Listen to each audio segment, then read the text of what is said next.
রাসূলের নির্দেশে আবু বকর রাদিয়াল্লাহু খলিফা হয়েছেন মাত্র। কিন্তু রাসূলুল্লাহ সাল্লাল্লাহু আলাইহি ওয়াসাল্লামের মৃত্যু সংবাদ ছড়িয়ে পড়ার সাথে সাথে পুরো আরবে নানা বিদ্রোহ, ভণ্ড নবী দাবিদাররা মাথাচাড়া দিয়ে উঠল। একদল দাবি করল তারা আর যাকাত দিবে না, একদল আর নামাজ পড়বে না। বিদ্রোহী কিছু গোত্র মদিনায় আক্রমণের পরিকল্পনাও করা শুরু করে দিল। নতুন খলিফা আর আবু বকর রাদিয়াল্লাহু এর জন্য সময়টা খুবই কঠিন।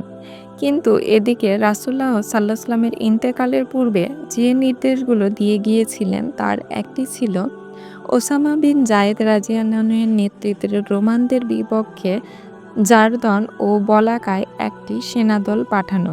কিন্তু এদিকের এত সমস্যা ও বিপদের সম্ভাবনা দেখে সাহাবীরা বললেন, আপাতত এই সমস্যাগুলো সমাধান করি, বাইরে সৈন্য পরে পাঠালেও হবে।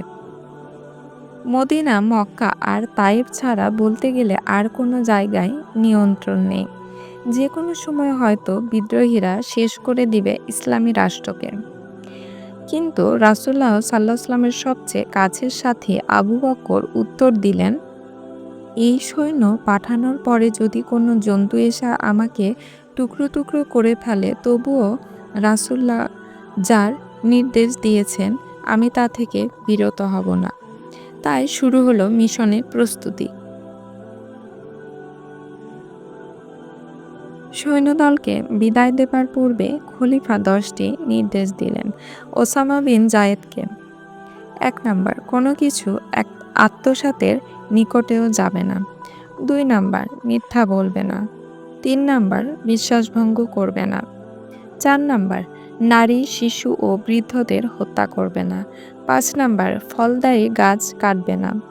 ৬ নাম্বার, খাবারের প্রয়োজন ছাড়া কোনো উট, গরু বা ছাগল হত্যা করবে না। ৭ নাম্বার, যাদের পাবে তাদেরকে ইসলামের দাওয়াত দিবে। ৮ নাম্বার, যাদের সাথে সাক্ষাৎ হবে তাদের যথাযথ সম্মান দিবে। ৯ নাম্বার, যখন তোমার কাছে খাবার আসবে আল্লাহর